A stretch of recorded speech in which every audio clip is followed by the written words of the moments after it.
Vie abondante. L'épanouissement qui n'existe que par Dieu. Échange.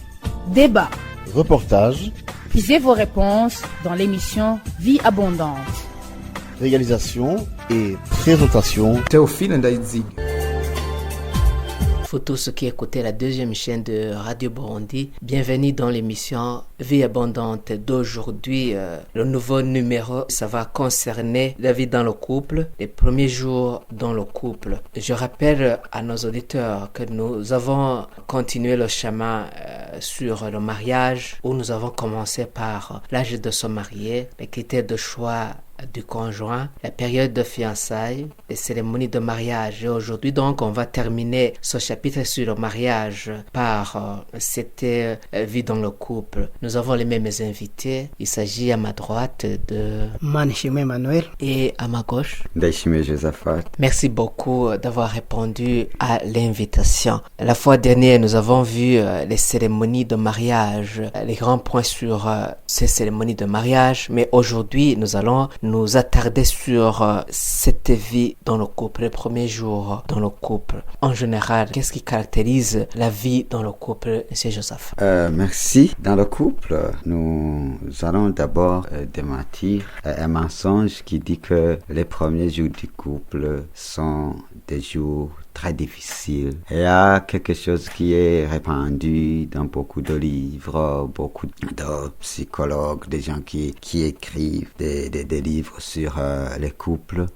Cette chose s'appelle la crise d'adaptation. La crise d'adaptation, on dit que dans les premiers jours du couple, il est inévitable. Cette crise est inévitable, mais c'est très faux. Parce que pour nous, la crise d'adaptation, c'est pour des gens qui ne sont pas préparés. Aussi, on dit que il est très difficile au nouveau conjoint de s'adapter. Ça provient justement du fait qu'il n'était pas préparé. Mais cette crise d'adaptation, en fait, dans les premiers jours du couple, n'existe pas pour des gens qui connaissent la définition du mariage, des gens qui sont à la génibie, des gens qui se sont choisis selon les critères, les vrais critères, et des gens qui ont fait toutes les activités qui se font dans les fiançailles. Lorsqu'ils vont se rencontrer le premier jour, en fait, on a dit que dans les fiançailles, c'est le moment d'être ensemble. Cette crise d'adaptation, cette façon de s'adapter, justement, ça se fait dans les fiançailles. Donc, si on parle de la crise d'adaptation dans les premiers jours, ça n'existe pas pour ces personnes qui ont pris le temps de se choisir selon les critères, selon les vrais critères, et des gens qui ont très bien exploité leur fiançailles. Donc, nous commençons vraiment à démentir ce mensonge. La crise d'adaptation dans les premiers jours du couple est due à l'ignorance, elle est due à la mauvaise préparation. Merci. Les premiers jours du mariage commencent, je pense, le lendemain des cérémonies de mariage. Justement, oui. Si j'essaie d'ajouter quelque chose sur ce que Josaphat vient de dire, il dit que cette crise d'adaptation est inévitable. Les livres ici et là, les psychologues, c'est quelque chose à démentir. Il disait que, voilà, le mari ou la femme va découvrir un caractère quelconque qui est mauvais, qui n'a pas pu déceler lors de son long cheminement, que je dirais, qu'ils appellent fiançailles, qui n'en est pas beaucoup. Donc, pour ce qui concerne le caractère, c'est quelque chose que nous avons déjà dans des émissions précédentes. Nous avons traité ça. Nous avons souligné qu'un caractère, c'est quelque chose qui se bâtit et qu'on peut démolir ou détruire parce que c'est quelque chose qui se construit dans une personne. Alors, je voudrais souligner que même s'il y a un caractère qui n'est pas bon, que l'un rencontre sur l'autre, c'est pas mauvais. Nous avons dit qu'ils s'aident entre elles comment traiter ce caractère. Merci beaucoup, Emmanuel. Retournons à Josaphat. Dans les premiers jours dans le couple, il y a beaucoup de visiteurs et c'est là où on peut découvrir des caractères de ton conjoint, qu'il aime des gens ou qu'il ne les aime pas, qu'il aime parler ou ne pas parler. Bon, lorsque vous étiez à deux dans les fiançailles, il y avait certains des caractères qu'on n'avait pas mis à découvrir. Mais avec le temps, vivre ensemble, on commence à découvrir tel caractère. Oui, mais qu'est-ce que le caractère? Le caractère, c'est un édifice. C'est quelque chose qu'on construit. C'est pas encore. Les gens pensent que le comportements sont des choses qui arrivent juste comme ça. Mais si tu vois quelqu'un se comporter ou agir d'une certaine manière, ça signifie que ce sont des choses qui se sont construites en elle. Donc, remarquer un mauvais caractère chez une personne ne signifie pas que ça va vraiment détruire votre relation ou amener des problèmes dans le foyer. Parce que pour des gens, nous le disions, il y a c'est des crises, c'est pour ces personnes qui ne sont pas préparées. Mais si nous disons qu'ils ne sont pas préparés, s'il n'y a pas de bonne préparation, il y a une mauvaise préparation. Imaginez-vous des jeunes filles auxquelles, avant le mariage, les mamans, les tantes, les amis lui ont dit des choses comme on dit en Kirundi, Mukabo, Nungana Undi. Et il est rempli de mensonges. Il ne faut pas faire confiance à ton mari. Il ne faut pas faire confiance à ta femme. En fait, tout ça, ce sont des choses pour des gens qui ne sont pas préparés. Mais pour des personnes qui sont préparées, si on remarque quelque chose, un comportement, un caractère qu'on n'aime pas chez une personne, ça, c'est pas un problème parce qu'on sait que le caractère, c'est quelque chose qui a été construit et qui peut être détruit. Parce que le chemin de la construction du caractère, ce sont les pensées, les pensées, il y a des pensées, et ces pensées génèrent des actions, et ces actions qui sont répétées beaucoup de fois deviennent des habitudes, et les habitudes, l'ensemble des habitudes, c'est ce qu'on appelle le caractère. Donc si on veut détruire, c'est le chemin inverse. Pour des gens qui sont préparés, alors, si tu remarques quelque chose, un comportement, une action qui n'est pas bonne, ce que tu vas faire, c'est comme lorsque tu remarques quelqu'un qui a construit une maison dans ta parcelle. Le chemin est clair. Tu vas détruire. Tu commences par la toiture, tu détruis les murs et tu détruis tout. Donc, il est très facile pour changer le caractère. C'est très facile, mais bien sûr facile pour des gens avisés, des gens qui savent comment ça fonctionne. On va essayer de commencer au début. Vérifier la source d'information. Vérifier la source d'information pour qu'il y ait de nouvelles pensées. On peut donner un exemple. Tu peux te retrouver avec une personne qui a une faiblesse sexuelle grave, qui risque vraiment d'amener beaucoup d'ennuis dans la famille. Donc, il ne faut pas penser que cette personne a été créée ainsi. Non. Cette personne a été influencée par de mauvaises pensées et ces pensées ont généré de mauvaises actions qui sont devenues de ses habitudes et maintenant il a ce caractère. Donc, si tu veux aider cette personne, tu vas essayer de changer la source d'information. La source d'information, les gens avec lesquels il cohabite, tu vas changer sa compagnie, tu vas changer les livres qu'il lit, ce qu'il regarde à la télévision. En tout cas, si on sait vraiment comment ça fonctionne, on peut changer n'importe quel caractère en revenant sur le fait de changer tes sources d'informations. Tu peux te dire maintenant, je vais commencer à lire des livres qui traitent de sujets contraires à ce caractère, à son mauvais caractère. Je vais abandonner tous les amis qui m'amènent dans ce désordre. Je vais commencer à ne regarder que des vidéos ou des chaînes de télévision qui parlent de choses contraires à son mauvais caractère. Si quelqu'un change la source d'information, ses idées vont changer et puis ses actions vont changer, ses comportements et puis on va dire cette personne a un bon caractère.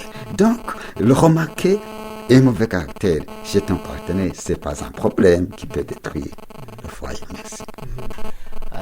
Pour dire que si une personne dit que je suis comme ça, je ne peux pas changer, c'est-à-dire qu'il ment. Bien sûr, parce que l'âme de l'homme, c'est comme une machine. C'est ce que j'aime avec l'âme de l'homme. Tu peux programmer. C'est question de programmation. Lorsque tu as programmé dans ton téléphone un réveil, en tout cas, si tu peux changer à n'importe quel moment, tu peux changer et programmer un autre réveil. Il y a personne qui ne peut pas changer. L'âme de l'homme est flexible. C'est une machine. On programme tout ce qu'on veut là-dedans. Et c'est ce que j'aime avec l'âme d'une personne. Les pensées peuvent être changées. Donc, il n'y a pas à des désespéré. Même si tu remarques un caractère vraiment grave, des fissures, des défauts de caractère, en tout cas, il n'y a rien à désespérer parce que l'âme de l'homme, c'est comme une machine. On peut programmer et reprogrammer de nouvelles choses à condition qu'on le veuille. Merci. Aussi, il est écrit quelque part que chacun est tenté quand il est attiré et amorcé par sa propre convoitise, par la convoitise. Puis la convoitise, lorsqu'elle a conçu, enfante le péché, et le péché étant consommé, produit la mort. C'est donc un processus. Justement, oui. Si j'essaie d'ajouter, l'homme est un être changeant. Ce qui importe, c'est l'information qu'il reçoit. Parce que dans son caractère qu'il est en train de manifester, Josaphat vient de le dire, c'est les informations qui sont pleines en lui, qui lui font d'agir d'une certaine manière.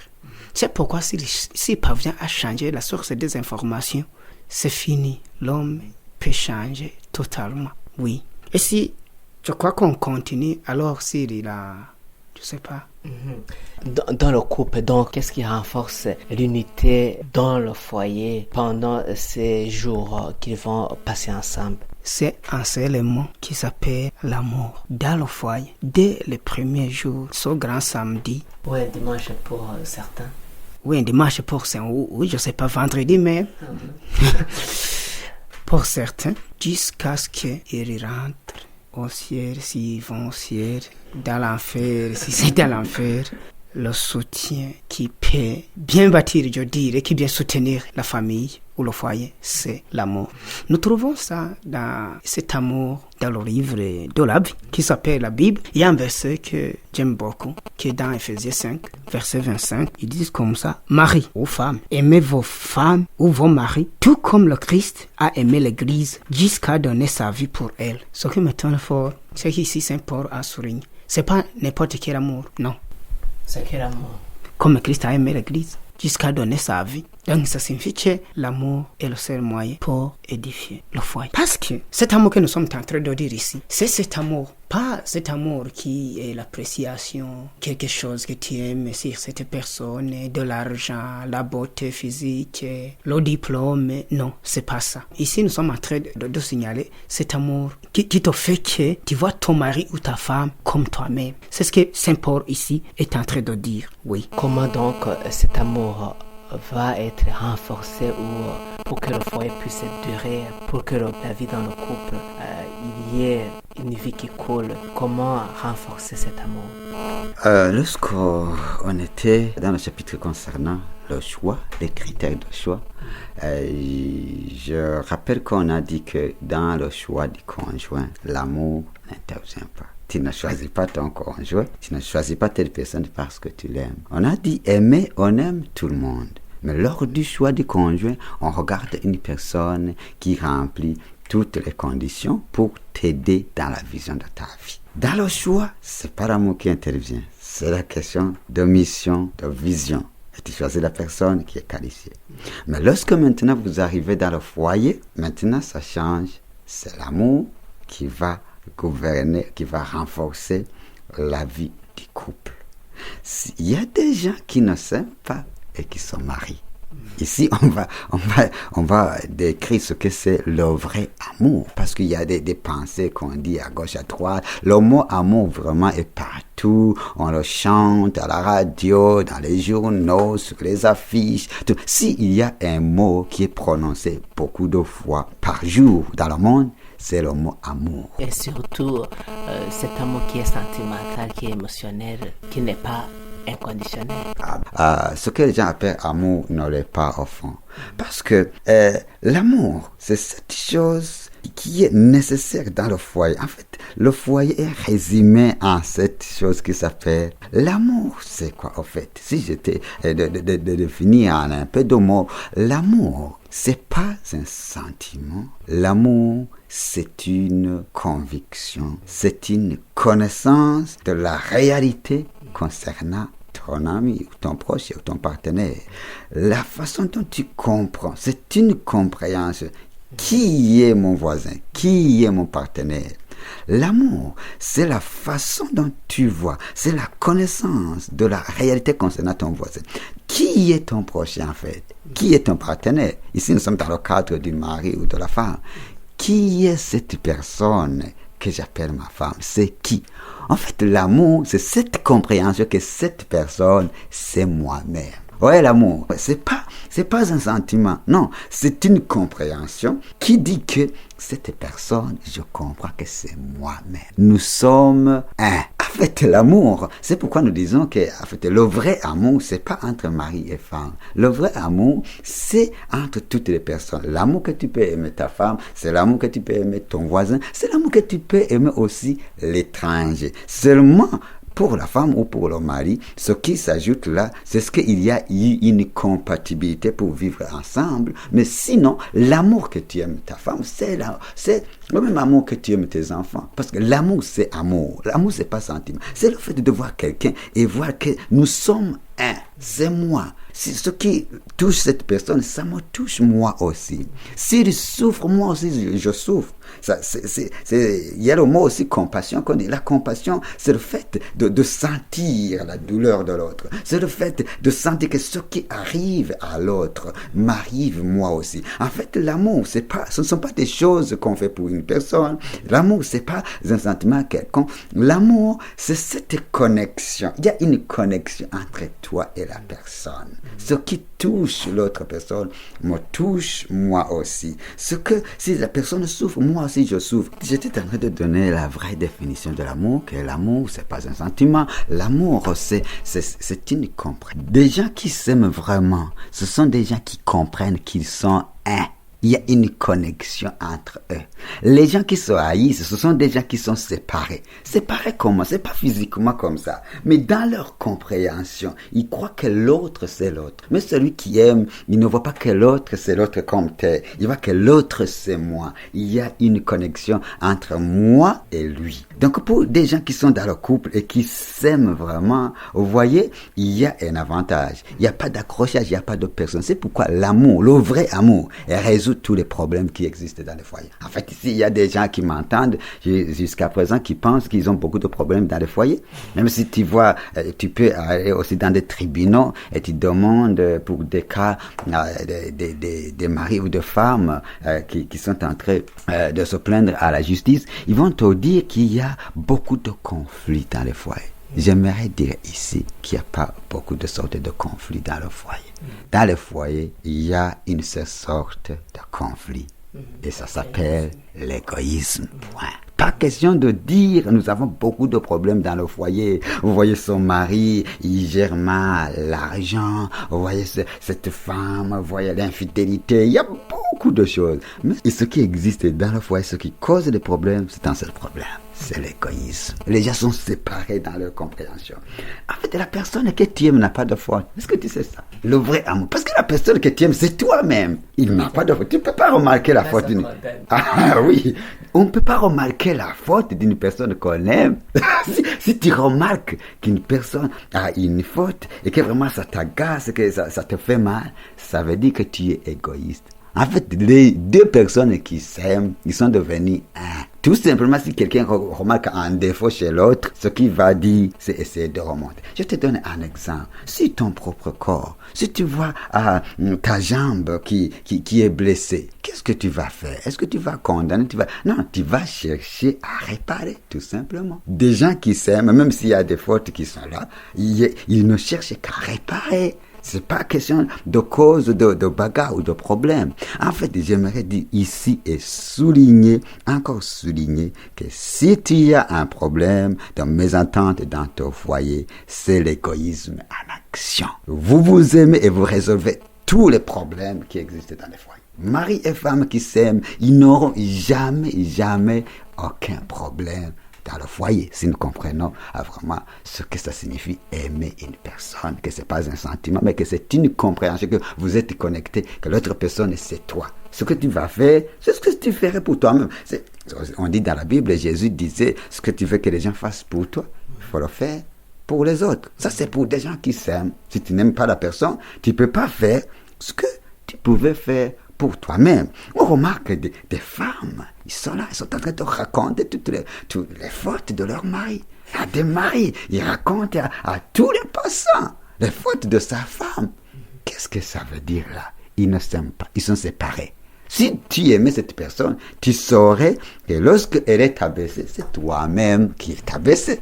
Que lorsqu'elle est élevée, que c'est toi qui es élevé. Mais le fait que tu oses dénigrer, dire de mauvaises choses pour ton conjoint ou ton mari, ça signifie tout simplement que tu ne l'aimes pas. Parce que aimer, c'est être connecté. Ah oui, c'est te déshabiller toi-même. Vous voyez?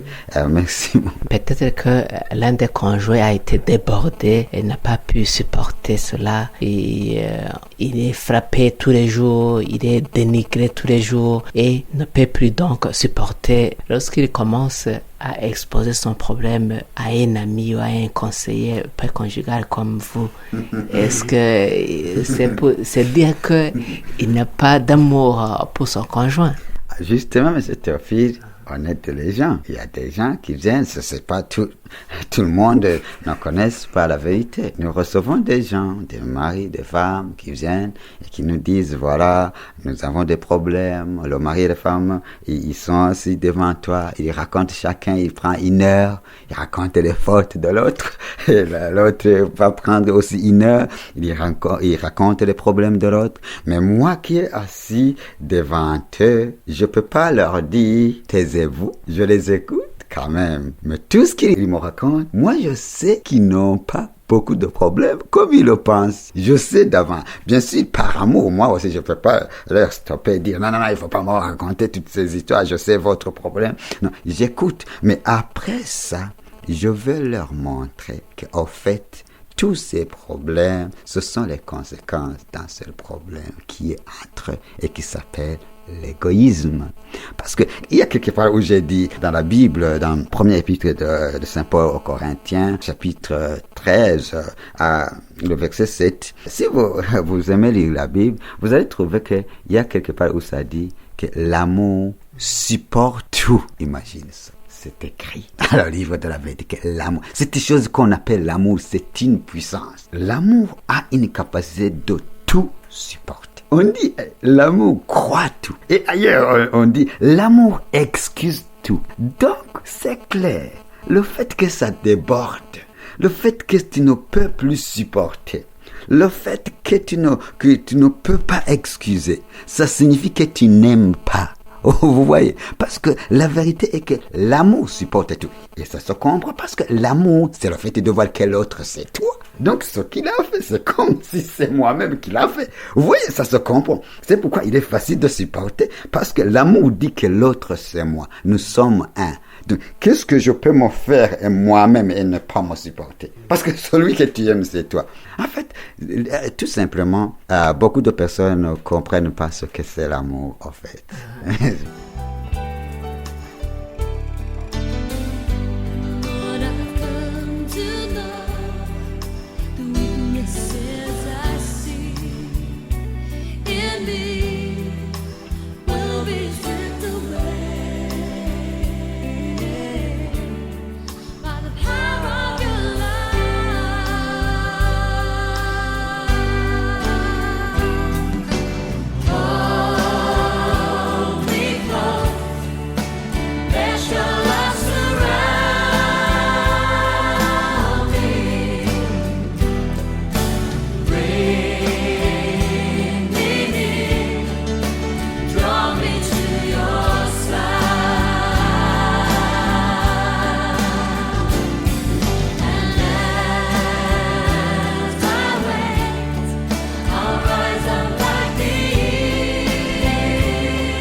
pour les gens qui nous entendent, ils peuvent penser que on a oublié la place du méchant dans la société et que tous les méchants sont pardonnables et n'ont pas donc besoin d'être traduits par exemple à la justice. Ah oui, bien sûr, nous respectons la justice et les différentes solutions qu'on essaie d'amener dans la société, mais ici nous proposons la solution, la meilleure solution.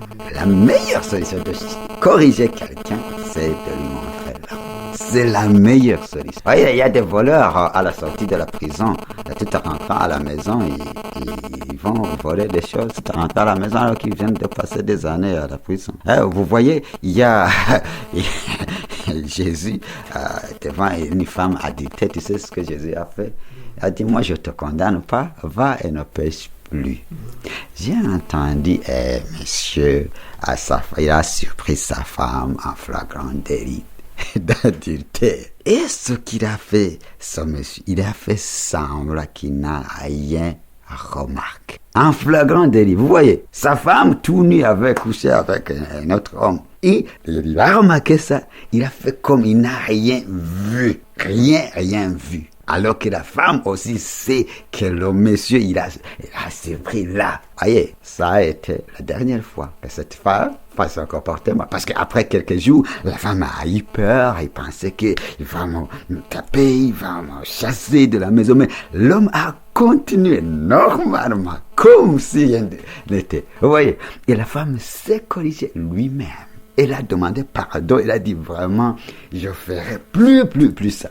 L'amour, c'est une puissance que le monde ignore. L'amour, ça peut guérir des nations. L'amour, ça peut guérir des sociétés brisées. Mais les gens pensent qu'on peut résoudre par la violence, les punitions, tout ça. Mais l'amour, c'est une force supérieure qui peut résoudre tous les problèmes dans le fond de la société. Merci beaucoup, Emmanuel. Pourriez-vous nous dire la vraie définition de l'amour? C'était compréhension. C'est cette connaissance que tu as envers ton ami, ton voisin, le passant, que c'est toi. Vous êtes un et c'est fini. C'est ça la vraie définition. Une autre que j'aimerais signaler, surtout pour les gens qui veulent se marier samedi prochain ou je sais pas, dans 2 mois. Il y a dans la culture burundaise, il y a quelque chose qu'on fait que je n'aime pas. Voilà, la maman, la tante, les gens qui sont proches de la fille, amènent la fille et commencent à lui dire, notre enfant, toi aussi tu vois que ton père, ce que ton père m'a fait, ne crois pas à ton mari, umugabo n'umwana wundi, justement, ntuzoswe bwose, tu vois, umwana wundi yimba guhisha ivu. Beaucoup de choses. C'est la même chose pour un garçon aussi. Ça sera donc comme un édifice qui est construit, qui va causer des problèmes dans le foyer. Justement. Donc, ce qu'ils sont en train de faire là-bas, ils sont en train de lui donner une mauvaise image du foyer. Donc, et le garçon et la fille, ils arrivent dans le foyer plein de mauvaises images du foyer. Et dans ce que nous croyons, ce que tu sais, ce que tu connais, ce que tu crois doit arriver chez toi. Il est impossible que ce que tu crois n'arrive pas. Ce que tu crois doit arriver chez toi. Mais moi, ce que nous conseillons, c'est que le lendemain, vraiment, évitez ces mauvaises paroles. N'écoutez pas. Fuyez s'il le faut. Parce que ça va, comme tu viens de le dire, ça va construire, ça va faire un édifice à l'intérieur de ces personnes et ça doit arriver. Donc, je dirais que le lendemain de leur signature, avant de décider qu'ils deviennent un, il y a un beau départ que nous proposons aux gens. Vraiment, s'il le faut, tu peux t'entrer dans ta chambre et fermer et commencer à dire, si tu es fille, mon mari n'a pas de faute. Mon mari n'a pas de faute, mon mari n'a pas de faute, mon mari n'a... Tu essaies de répéter, tu répètes ça jusqu'à ce que ces paroles vont te casser la tête. Pour le garçon, c'est de même. Il faut savoir, il faut se dire, ma femme n'a pas de faute. Ma femme n'a pas de faute. Là-bas, c'est une très bonne image. Quand ils arriveront dans le foyer, ils ne verront que ça. Sinon, mais si tu es plein de mauvaises idées, tu ne verras que ça. Merci beaucoup. Entrons maintenant donc dans ce langage d'amour, cette expression d'amour dans le foyer. Il y a différentes façons de montrer que tu aimes quelqu'un, soit dans le langage, soit dans les actions. Comment toutes ces choses peuvent s'exprimer. Ah oui, merci. En fait, aimer quelqu'un, on l'a dit, c'est comprendre que cette personne n'est pas l'autre comme telle, mais que c'est toi. Et vous êtes connectés. Qu'est-ce qui t'arrive, ce qui lui arrive, t'arrive. S'il est élevé, tu es élevé. S'il est abaissé, tu es abaissé, parce que vous êtes connectés. Bien sûr, dans le monde physique, on ne peut pas remarquer ça. C'est comme si nous sommes séparés, nous sommes deux personnes, de corps, on est séparés, mais en esprit, mais à l'intérieur, des deux personnes qui s'aiment sont un. C'est comme s'ils sont unis quelque part. Donc, si tu aimes quelqu'un, l'amour s'exprime, l'amour parle. Tu ne peux pas dire que tu aimes une personne alors que cette personne ne remarque pas ça. C'est pas quelque chose qui peut rester en toi et te dire je l'aime, je l'aime, je l'aime. L'amour s'exprime. La personne que tu aimes doit le reconnaître, il doit le voir, il doit le toucher. L'amour agit, l'amour ça se touche. Donc pour des personnes qui s'aiment comme les maris et femmes, il faut vraiment qu'ils sachent se communiquer l'amour. Il faut que l'autre sache que tu l'aimes. Il faut que l'autre voit que tu l'aimes. Il ne faut pas que ça reste en toi. Donc l'amour a ses propres langages. C'est comme le Kirundi ou le chinois. Si tu parles du chinois à quelqu'un qui est né au Burundi, qui n'est jamais allé en Chine, il ne peut pas comprendre ce que tu veux dire. Donc, il y a 5 sortes de langage d'amour. Il y a une personne, si tu fais ça, il va comprendre que tu l'aimes. Il y a l'autre personne, si tu fais la même chose, il ne va rien comprendre. En fait, l'amour se communique. Et si on parle de communication, ça implique les langages. Il y a beaucoup de langages d'amour. Donc, il est bon d'apprendre la langue maternelle de ton conjoint. La langue d'amour qu'il comprend, ce qui lui communique vraiment que tu l'aimes. Parce que tu l'aimes et tu veux son bien-être, tu veux communiquer cet amour, tu veux que ton partenaire sache vraiment que tu l'aimes. C'est pourquoi il faut apprendre son langage. Il y a 5 sortes de langages d'amour, mais c'est comme si maintenant je peux connaître le Kirundi, le français, l'anglais, le swahili, l'ouganda. Je peux connaître beaucoup de langages, mais parmi ces langages, il y a ce qu'on appelle la langue maternelle. C'est cette langue que je comprends le mieux. Par exemple, au Burundi, quel est donc ce langage qu'on dirait maternel en ce qui est de l'amour? Bon, ça, en ce qui est de l'amour, c'est pas question de pays, en fait. C'est pas question de pays, c'est question de personnalité. De comment on a grandi, selon là où on a grandi, selon les personnes que tu as côtoyées depuis ton enfance. Il y a des personnes, peut-être que je voudrais les énumérer ici, les sortes de langage d'amour. Il y a le premier langage, ce sont les cadeaux. Vous voyez, il y en a 5 que je vais énumérer. Je vais décrire 3 ici. Mon ami va décrire les 2 autres. Le premier langage d'amour, ce sont les cadeaux. Il y a une personne, selon lui, si tu lui donnes quelque chose, un cadeau. Donc, si nous disons cadeau, c'est pas question de la taille, du prix. Non, ça peut même aussi être une fleur qu'on a arrachée quelque part dans le jardin, qui ne coûte rien. Mais il y a des personnes, pour savoir que telle personne m'aime, c'est un cadeau qu'il me fait. Donc pour cette personne, même si tu fais beaucoup d'autres choses, si tu ne fais pas de cadeau, ah oui, comme surprise. Ah bien sûr. Et ça dépend de la façon dont cette personne a grandi. Peut-être que dans son enfance, dans sa famille, pour lui montrer qu'on l'aime, la façon dont ses parents ou ses amis lui communiquaient cet amour, il lui donnait des cadeaux. Pour lui, ça c'est le langage qu'il comprend le mieux. Si tu ne me donnes pas de cadeaux, tu ne m'aimes pas. Donc, si tu... Peu importe la valeur de son cadeau. peu importe la valeur, ça ne dépend pas de la taille du cadeau. Je disais, pour la personne qui a son langage, qui comprend son langage, qui sont les cadeaux, même si tu arraches une fleur, une simple fleur dans le jardin, elle sait que ça ne t'a rien coûté, mais tu lui fais ça, pour lui, tu communiques. Il sait, mon mari même, ma femme même, ça communique l'amour. Il y a un deuxième langage, ce sont les moments de qualité. Les moments de qualité, c'est quoi? En fait, les moments de qualité, c'est ce moment spécial que la personne t'accorde, où vous êtes à deux.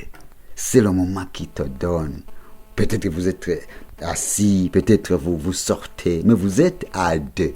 Il n'y a pas d'autre activité que vous êtes en train de faire. On appelle ça le moment de qualité. Il y a une personne, même si tu lui offres de grands cadeaux qui coûtent cher, mais si tu ne prends jamais l'initiative de lui donner le temps d'être ensemble, il va penser que tu ne l'aimes pas. Pour lui, le langage qu'il comprend, ce qui lui communique à telle personne même, c'est le temps qu'il lui donne d'être ensemble. Ça dépend aussi de là où on a grandi. Peut-être que les parents aimaient sortir avec l'enfant. Peut-être que les amis aimaient sortir avec l'enfant. Pour lui, m'aimer, c'est me donner le temps d'être ensemble. Pour cette personne, tu peux lui donner tout ce que tu veux, mais il ne va pas comprendre. C'est comme si tu parles une langue qu'il ne comprend pas. Tu ne lui communiques pas que tu l'aimes. Il y a le troisième langage qui sont les paroles valorisantes.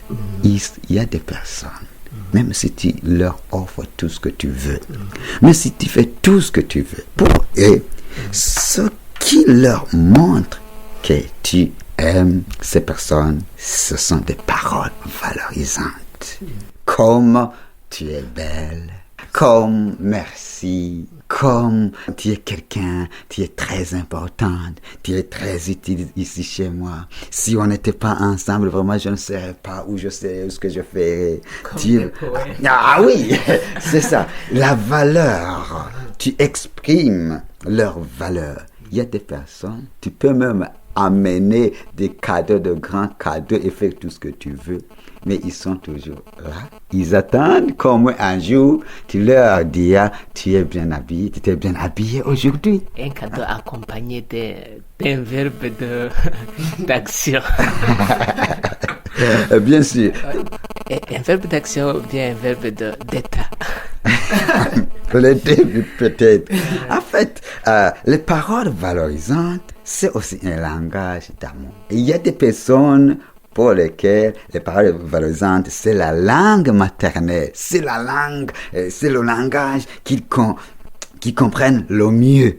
Donc, pour ton conjoint, parce que tu l'aimes, il faut apprendre son langage maternel, ce qu'il aime le mieux. Et continuez à parler cette langue sur une base régulière et votre amour sera toujours fraîche. C'est pourquoi on remarque déjà, même dans la vieillesse, c'est comme des fiancés. Oui, est-ce que tu penses que c'est facile pour des gens, par exemple? Il y a un vieux qui m'a dit, moi je viens d'habiter avec ma femme pendant 50 ans, mais si tu nous regardes, c'est comme des fiancés. Ce sont des personnes qui ont su comprendre comment communiquer l'amour. Parce que l'amour, on l'entretient. Il faut que ça reste toujours chaud. Oui, et pour ça, il faut connaître le langage d'amour que ton conjoint comprend le mieux et continuer à le parler et à l'appliquer chaque jour. Merci. Je vous en prie. Quels sont donc les autres ingrédients en ce qui est de l'amour, cette expression, pour que dans le foyer, la vie reste toujours? Quatrième langage, ce sont les services rendus. Il y a une personne, si tu ne l'aides pas pour quelque chose, à faire quelque chose, par exemple, si tu es un mari, arrivé à la maison, trouver que ta femme est en train de prêcher des pommes de terre, tu ne l'aides pas. S'il est en train de faire la lessive, tu ne l'aides pas là-bas. Il ne comprendra jamais que tu l'aimes. Même si tu amènerais une voiture, et d'ailleurs, neuve et chère, même si tu l'amènerais dans un restaurant quelque part chez Gérard, je ne sais pas, il ne comprendra jamais et jamais que tu l'aimes. Pour elle, une personne qui l'aime, c'est une personne qui l'aide pour faire quelque chose. Dans ses travaux, qu'elle est supposée à faire elle-même. Voilà, toi tu viens, tu l'aides là-bas. elle comprend immédiatement. Oh, cette personne m'aime beaucoup. Le 5e langage, ce sont les touches physiques. Il y a une personne pour lui communiquer que tu l'aimes. Lorsque vous êtes ensemble dans la rue, je sais pas, tu lui prends les mains, les épaules, je sais pas. Pour ceux qui sont déjà mariés, ça continue même pour les relations sexuelles, je sais pas. Si tu ne fais pas ça, tout ce que tu feras, elle n'entend rien. Mais par contre, j'ai rencontré une femme qui dit que lorsqu'on fait un entretien avec elle et qu'on commence à la toucher, elle se sent mauvais. Même si c'est un ami intime, même son mari, lorsqu'ils sont en train de se parler, il vient soit le toucher sur l'épaule ou dans la main. Oui, justement, ça montre que c'est pas son langage. Oui, son langage est autre chose. C'est pourquoi, comme Josaphat vient de le dire, pour que l'amour reste fraîche, il faut que chacun apprenne à savoir le langage que son partenaire comprenne plus. Comme ça, l'amour restera pour toujours. Sinon, et d'ailleurs, si tu essaies de regarder ici et là, comment se fait-il qu'une femme, chaque mois, une nouvelle paille, une nouvelle chaussure, mais 2 semaines après, le mari retourne du travail, il va trouver que la femme est partie. Son mari, il achète la viande tous les jours. Chaque repas, il y a de la viande. La femme ne manque rien, mais elle n'est pas satisfaite. Mais pour la femme, elle, pour lui communiquer que tu l'aimes, c'est autre chose. Alors, c'est pour le mari de chercher à comprendre ou à connaître ce que, justement, ça, si tu achètes un kilo de viande chaque jour, ça ne lui dit rien. Elle, ce qu'elle veut, par exemple, elle veut que tu prends 2 heures du temps, assis ensemble, dialoguer, je sais pas. Mais si tu fais autre chose, elle ne comprend rien. Elle va dire, oh, mon mari ne m'aime pas, ou ma femme ne m'aime pas. C'est vice-versa. Il ne faut pas penser que c'est pour les femmes seulement. C'est vice-versa. Oui. Il y a un clin d'œil que je voudrais faire vraiment aux gens qui sont mariés. Tu peux inviter par exemple avec un homme ou une femme, pour lui, le toucher physique, pour lui, c'est ça, ce qui communique l'amour. Et puis vous voyez, Emmanuel vient de dire que le toucher physique, c'est le physique, c'est le corps. Même jusqu'au rapport sexuel, c'est le corps aussi. Donc les corps qui sont en contact, il y a une personne qui c'est pour lui, quelqu'un, la personne qu'il aime, c'est quelqu'un qui le touche physiquement. Donc vous voyez, il y a beaucoup de choses qui se passent dans les foyers. Vous verrez des gens, ils se chamaillent, rien ne va dans le foyer. Mais peut-être il y a un conjoint qui ne comprend pas que pour son conjoint, le toucher physique, le contact physique, c'est ce qui communique que quelqu'un m'aime. Vous voyez, ces personnes qui habitent ensemble, ils ne se sont jamais vus. Pour le mari, chaque jour, il rentre chaque soir. Mais la femme, ou vice-versa, elle dit, moi je suis fatiguée. Les rapports sexuels, non. Ça fait 2 semaines, 1 mois. Et remarque, il amène des cadeaux, il achète des choses, mais rien ne va. Pour lui, ces cadeaux que tu amènes, pour lui, il va interpréter autrement. Il va dire, peut-être qu'il veut me calmer. Il a même toutes ces choses pour me calmer. Je sais qu'il ne m'aime pas. Ouais, ça fait des mois, ça fait des jours. Et il refuse toujours. Vous voyez, et rien ne va dans le foyer. Il y a des bagarres. La gestion, ça commence. On tape les enfants, tout. Il n'y a rien qui va dans le foyer. Mais même si on leur demande où est le nœud de votre problème, même ça peut arriver même devant les juges. Mais personne ne va dire la cause ou la racine du conflit. C'est pourquoi je voudrais faire un clin d'œil aux gens vraiment qui sont mariés. Il faut apprendre à connaître le premier langage d'amour de ton conjoint. Parce que tu peux tout faire. Et d'ailleurs, moi aussi, il y a un moment, j'étais derrière 2 messieurs, ils étaient en train de causer, et l'un disait, hier, tu sais, mon frère, hier, quand je suis arrivé, je venais du boulot, je suis arrivé à la maison, voilà, ma femme était partie. C'est la confusion totale, vraiment, chez moi, je sais pas. Moi, chaque mois, j'achète des habits, j'amène de la nourriture, de la viande, toujours, j'amène des choses, vraiment. Je sais pas pourquoi ma femme est partie. J'étais derrière ces 2 messieurs, mais moi je savais le nœud du problème. Je ne savais pas qu'il y a beaucoup de langage d'amour. Pour lui, il pensait que le fait qu'il amène toujours de la nourriture, qu'il achète toujours des habits pour la femme, il pensait que c'est la seule façon de communiquer l'amour. Peut-être que son monsieur était toujours concentré sur son travail, alors que la femme voudrait que le mari sorte avec elle. Et que son monsieur il cherche toujours de l'argent, il court à gauche, à droite, et la femme est toujours seule à la maison, mais il voudrait que le mari lui accorde des moments de qualité. Et voilà, un jour, il rentre avec tous ses viandes, tous ses habits. La femme est partie. C'est le chaos, c'est la confusion totale dans le foyer. Donc vraiment, il faut apprendre à connaître le langage d'amour d'un conjoint. Merci. Nous sommes presque à la fin de l'émission. Quel donc un grand conseil qu'on peut donner à ces couples qui vont se fonder ou qui se sont déjà fondés les premiers jours? Qu'est-ce qu'ils doivent renforcer? Comment la vie dans le couple puisse être florissante?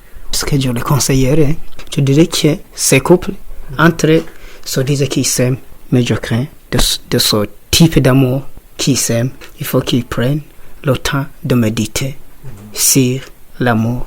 Il y a des livres qui sont déjà écrits. Par exemple, dans la bibliothèque, il y en a un livre qui dit Omonumwe, par exemple. Omonumwe, écrit par le pasteur Josaphat. Oui, ou bien il y a un autre livre, Comment faire le bon choix d'un conjoint. Il faut qu'ils prennent le temps de méditer sur ça. En plus, comme Josaphat vient de le dire, il faut qu'ils apprennent à connaître le langage d'amour que son partenaire comprend plus. Merci beaucoup. Merci. Pour des gens qui ont le projet de se marier, le choix du conjoint, l'amour n'intervient pas. Mais si tu ne comprends pas ce que c'est l'amour, il ne faut pas te hasarder à entrer dans le foyer. Parce que dans le foyer, il y a un seul mot. Ça s'appelle amour. Si tu ne comprends pas ce que ça signifie amour, et que tu veux entrer dans le foyer, ce sont les mauvais jours qui commencent. C'est l'échec déjà. Il y a un seul mot dans le foyer, c'est l'amour. Chaque fois... En français, l'amour peut signifier deux choses. L'amour comme acte sexuel et l'amour comme... Non, là, c'est une idée, c'est une déviation tout simplement parce qu'on a déjà défini ce que c'est l'amour, que c'est le vrai amour, c'est pas un sentiment où tout ce qu'on dit, ou tout ce qu'on chante dans les rues ou à la radio, que c'est amour, ça sonnerait pas.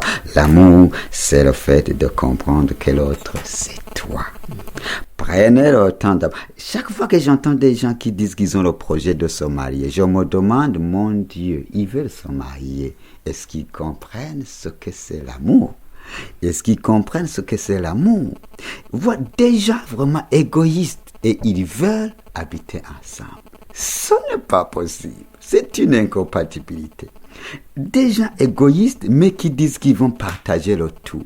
La vie, gérer tout ensemble, alors que vous ne vous aimez pas, vous ne savez pas ce que c'est l'amour. L'amour, c'est le grand mot d'ordre de la vie. Projet de se marier, méditez sur l'amour. Comprenez d'abord ce que c'est l'amour. Parce que même si tu te maries, si tu ne comprends pas ce que c'est l'amour, tu as déjà échoué dans ton foyer. Et pour des gens qui sont déjà dans le foyer, je leur ferai un clin d'œil.